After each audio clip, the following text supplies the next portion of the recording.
Yo, what's up mga katoy-toy, no? So, for this video, magsa-sound check tayo ng D10. Wow! D10, dalawang D10 at saka isang karga. Actually, copy lang yan siya ng Yamaha DXS 15. Di totoo yan. Yan. Marami lang. So, order yan ni Sir Irvin. So, Sir Irvin. Yan. Hello, katoy-toy.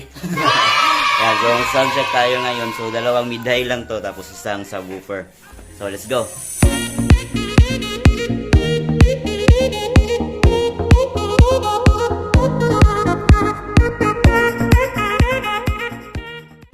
Ayan guys, so setup na natin itong dalawang mid-high. So ito yung connection niya. So balik dalawang mid-high, connect siya sa isang amplifier lang. Dito sa Rerual. Ay, Joson pala, Joson. Tapos yung subwoofer natin, ito connected siya sa CA5, so isa lang.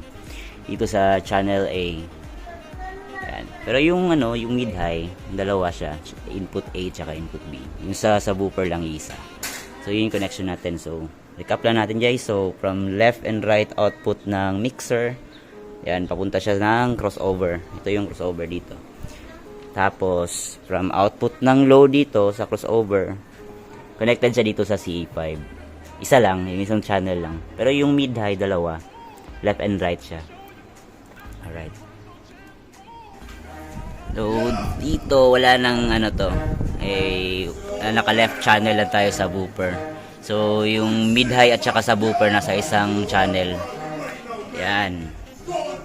Right.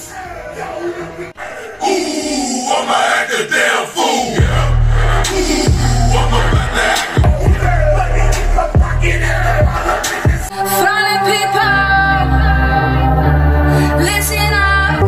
So now, I'm still your light. It's like on the other side.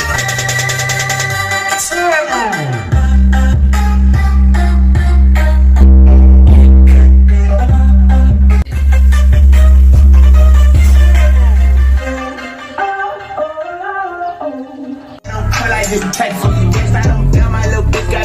Two pistols, 30s in the clip, these are Kimbers. Open and smack them in the She the devil, she bad little bitch, she rough, yeah, said my. Guys, so yun yung mga na-sound check natin sa Sir Irvin. Yes.